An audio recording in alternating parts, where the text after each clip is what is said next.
आज का हमारा जो टॉपिक है वो साइंस के बहुत सारे इम्पोर्टेंट जितने भी ब्रांचेस हैं उसके बारे में है। साइंस के सिर्फ ये 3 ब्रांचेस नहीं, जैसे फॉर एग्जांपल हम लोग पढ़ते हैं बायोलॉजी, फिजिक्स, केमिस्ट्री या मैथ। इनके अलावा भी और बहुत सारे ब्रांचेस होते हैं, तो आज हम उनको लेके एक टॉपिक डिस्कस करेंगे। क्लियर? तो आते हैं हम लोग एक एक करके। सबसे पहले देखो हमारे पास क्या है, जियोलॉजी। क्या है? जियोलॉजी। अब ये जो वर्ड जियोलॉजी है ये 2 अल्फाजों से निकला है। कितने अल्फाजों से? 2 अल्फाजों से निकला है। जियो means earth and logy means study. So the study of earth is called geology. Jio means earth and logy means study. अब साइंस में लॉजी जहाँ पे भी आ जाए, बायोलॉजी में हो या और भी किसी ब्रांचेस में हो, जब लॉजी का लफ्ज आ जाए तो उसका मतलब है स्टडी करना। अब लॉजी से जो पहले जो एक वर्ड होगा, अब उस एक वर्ड को जब भी हम लोग देखेंगे, उस एक वर्ड को जब हम लोग डिस्कस करेंगे तो उसका जो डेफिनेशन है या उसका बारे में जो डिस्कशन है वो हमारे पास खुद ब खुद आ जाएगा। क्लियर?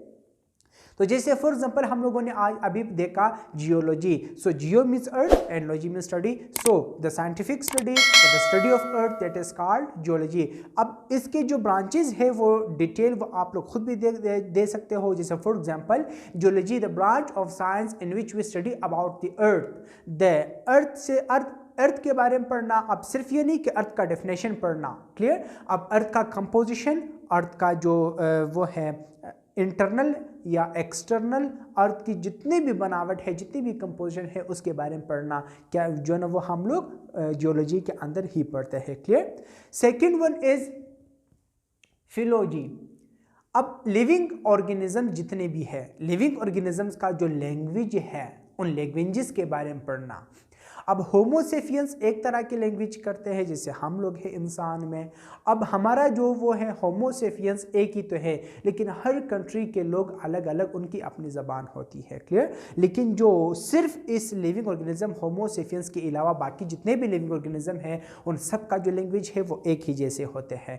तो तमाम जितने भी लिविंग ऑर्गेनिज्म है उनका जो लैंग्वेज पढ़ते हैं, उन लैंग्वेजेस के बारे में पढ़ना कि ये लैंग्वेज कहाँ से आया, कैसे आया, इस लैंग्वेज को जो है ये नाम क्यों दिया गया। फॉर एग्जांपल हम लोग कहते हैं इंग्लिश। इंग्लिश 2 अल्फाजों से निकला है, इंग्लैंड और ब्रिटिश। इंग्लैंड के फर्स्ट 4 वर्ड से और ब्रिटिश के एंड के 3 वर्ड से मिलकर ये इंग्लिश बना है। तो इस तरीके से जितने भी लैंग्वेजेस है लिविंग ऑर्गेनिज्म के, वो लैंग्वेजेस के बारे में पढ़ना, उनको डिस्कस करना, उनको डिटेल करना क्या कहलाता है?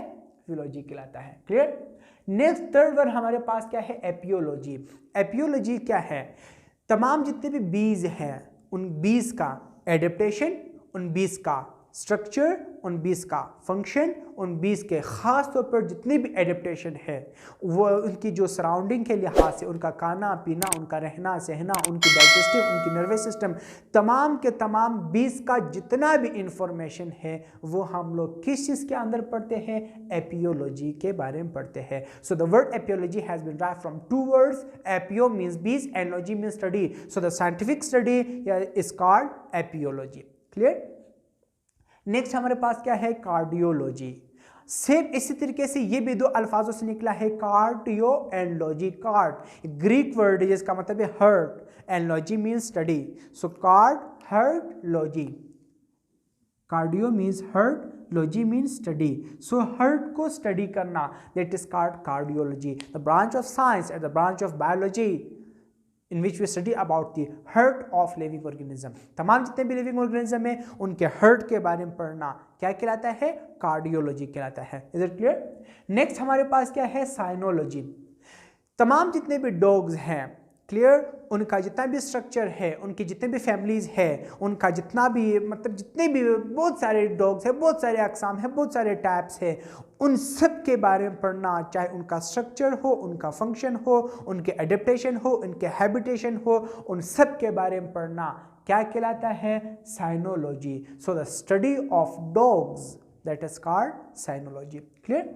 जेनेटिक्स। जेनेटिक्स निकला है जीन से। ठीक है? जीन्स क्या है? Heredity material. We transfer the heredities, we transfer the genes, we transfer the genes from parents to their offspring, that is called genes. Clear, मतलब जितने भी हमारे पास हेरिडिटी है, जीन्स है, डीएनए है, चाहे जो भी चीज़ है, हमारे पेरेंट्स से ट्रांसफ़र करना हमारे के अंदर, फिर हमारे अंदर जो खसूसियात है वो हमारे बच्चों के अंदर, फिर उनके जो खसूसियात है वो उनके बच्चों के अंदर, ये किस चीज़ की वजह से होती है? जेनेटिक्स। सो जीन्स के बारे में पढ़ना, जीन्स के बारे में पढ़ना क्या कहलाता है? जेनेटिक्स कहलाता है। The branch of science in which you study about the genes, in which you study about the heredity of living organism, that is called genetics. Next हमारे पास क्या है? ऑर्थोनोलॉजी। अब ये जो ऑर्थोनोलॉजी द वर्ड है, ये भी दो ग्रीक वर्ड से निकला है।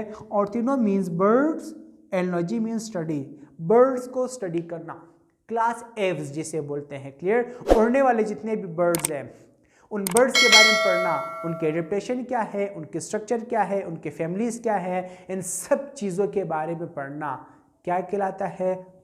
Ornithology. The scientific study of bird that is called ornithology. Next हमारे पास क्या है? एंथ्रोपोलॉजी। एंथ्रोपोलॉजी क्या है? ह्यूमन, जितना भी ह्यूमन डेवलपमेंट है, फॉर एग्जांपल ह्यूमन डेवलपमेंट में चाहे उसकी ऑर्गन्स की डेवलपमेंट है, चाहे उसकी कद की जो डेवलपमेंट है, हाइट की डेवलपमेंट है, चाहे वो उसकी वेट की डेवलपमेंट है, चाहे उसकी जो है ना वो मेंटलिटी डेवलपमेंट है, ह्यूमन बॉडी की जितनी भी डेवलपमेंट है उन डेवलपमेंट्स के बारे में पढ़ना क्या कहलाता है? Anthropology. So the scientific study of human development is called anthropology. Clear. फिर उसके बाद हमारे पास क्या है? जीरोंटोलॉजी। अब एज है, क्लियर, एज के जितने भी प्रॉब्लम्स हैं, ऐसे भी केसेस आते हैं कि एक बच्चा है वो 7-8 साल का है लेकिन वो मेंटली जो है वो 2-2.5 साल का भी नहीं होता। ऐसे ही बच्चे हमारे पास कि हमारी सोसाइटी में मौजूद होते हैं जो 15-16 साल के होते हैं, लेकिन उनकी जो मेंटलिटी है, उनकी जो बॉडी स्ट्रक्चर है, ख़ास तौर पर वो मेंटलिटी, उनके खाना पीना, रवैया, बात करने का तरीका वो इस तरीके से है जैसे कोई बच्चा पैदा भी नहीं होता। वो 2-3 साल, 5 साल, 6 साल, 10 साल उनकी जो एज से वो पीछे होते हैं। क्लियर। तो इसके बारे में पढ़ना, एज के जितने भी प्रॉब्लम है उन प्रॉब्लम्स के बारे में पढ़ना क्या कहलाता है? वो कहलाता है जेरोंटोलॉजी। क्लियर। नेक्स्ट हमारे पास क्या है? Ecology. The word ecology has been derived from two words. Eco means environment and logy means study. So the word ecology means that, the word ecology study that, the word ecology deals that the relationship between organism and their environment. For example, एक organism है और उसका जो environment है, इन दोनों का दरमियान क्या रिलेशन है, उन रिलेशन को डिस्कस करना, उन रिलेशन को पढ़ना क्या कहलाता है? इकोलॉजी कहलाता है। इस इकोलॉजी को हम लोग एक और नाम भी देते हैं, इन्वायरमेंटल बायोलॉजी। क्लियर, मतलब उन इन्वायरमेंट के बारे में पढ़ना, इन्वायरमेंट और ज़िंदगी, इनके दरमियान जो रिलेशनशिप है उन रिलेशनशिप के बारे में पढ़ना। फॉर एग्जांपल हमारे पास मच्छर है, मॉस्किटोज है। क्लियर, जहाँ पे गर्मी होगी, जहाँ पे गंदगी होगी, वो वहाँ पे ज़्यादा होंगे। तो वो ऑर्गेनिज्म और वो जो इन्वायरमेंट है उनके दरमियान एक रिलेशन हुआ, इस रिलेशनशिप को पढ़ना क्या कहलाता है? इकोलॉजी कहलाता है, या फिर एक और नाम भी है जिसको हम लोग कहते हैं इन्वायरमेंटल बायोलॉजी। क्लियर। नेक्स्ट हमारे पास क्या है? हिपोलॉजी। हिप्पो ग्रीक वर्ड है जिसका मतलब है हॉर्स, घोड़ा। Clear. So the scientific study of horses is called hippology. हमारे पास जितने भी हॉर्स है उन हॉर्स के बारे में पढ़ना, उनके स्ट्रक्चर, उनके फंक्शन, उनके काम, उनके फैमिलीज, उनके जो जितने भी चीज़ें हैं उन सब के बारे में पढ़ना क्या कहलाता है? हिपोलॉजी कहलाता है। क्लियर। नेक्स्ट हमारे पास क्या है? मेट्रोलॉजी। मेट्रोलॉजी क्या है? स्टडी ऑफ वेदर, जितना भी वेदर है, ठीक है, ये जो हम लोग पढ़ते हैं कि आज बारिश होगी, आज बर्फ़बारी होगी, आज जो है इतनी सेंटीग्रेड होगा, ये होगा, वो होगा, ये जो इन्फॉर्मेशन है इसके बारे में जो पढ़ना, वेदर के बारे में जानकारी हासिल करना, इसके बारे में पढ़ना क्या कहलाता है? कहलाता है मेट्रोलॉजी। क्लियर। नेक्स्ट हमारे पास क्या है? ऑस्टियोलॉजी। ऑस्टियोलॉजी क्या है? ऑस्टियो ग्रीक वर्ड है जिसका मतलब है बोन्स। हमारे बॉडी के अंदर जितने भी बोन्स है उनका बढ़ना, बोन्स की कमजोरी, बोन्स की ताकत, बोन्स का बढ़ना, बोन्स का कम होना, बोन्स का किस तरीके से होना, इन सब पूरी की पूरी डिटेल को पढ़ना क्या कहलाता है? ऑस्टियोलॉजी कहलाता है। ठीक है, तो study of bones is called osteology. Clear. Next and last one हमारे पास क्या है? पेट्रोलॉजी। पेट्रोलॉजी क्या है? स्टडी ऑफ रॉक्स, जितने भी चट्टाने हैं, जितने भी चट्टानें हैं उन चट्टानों के बारे में डिस्कस करना, उन चट्टानों के बारे में पढ़ना, उनके अंदर जानकारी हासिल करना कि ये चट्टान कैसे है, चट्टान कहाँ से है और इस चट्टान के अंदर क्या चीज़ मौजूद है। बहुत सारे ऐसे रॉक्स होते हैं जिसके अंदर हमारे पास कुछ ऐसी चीज़ें होती है जो हमारे लिए यूज़फुल है, जो हमारे लिए बेनिफिशियल है, और कुछ ऐसे भी होते हैं जो हमारे डिसयूज़ है और वो हमारे लिए बेनिफिशियल साबित नहीं हो सकते। उसके एडवांटेजेस नहीं बल्कि डिसएडवांटेजेस बहुत ज़्यादा होती हैं। तो इन सब चीज़ों के बारे में पढ़ना क्या कहलाता है? पेट्रोलॉजी। क्लियर? तो ये थे हमारे पास साइंस के कुछ ऐसे शाखे जो हमारे लिए रोज़मर्रा की ज़िंदगी में हम लोग बहुत सारे पढ़ते हैं। अर्थ के बारे में पढ़ना, इस बारे में पढ़ना, हमारी माइंड होता है कि हम इन चीज़ों के बारे में इंफॉर्मेशन हासिल करें, लेकिन हमें पता नहीं होता कि इसकी इंफॉर्मेशन हम लोग कहाँ से हासिल कर सकते हैं। क्लियर? तो इंशाल्लाह मिलते हैं नेक्स्ट वीडियो में, तब तक के लिए अल्लाह हाफ़िज़।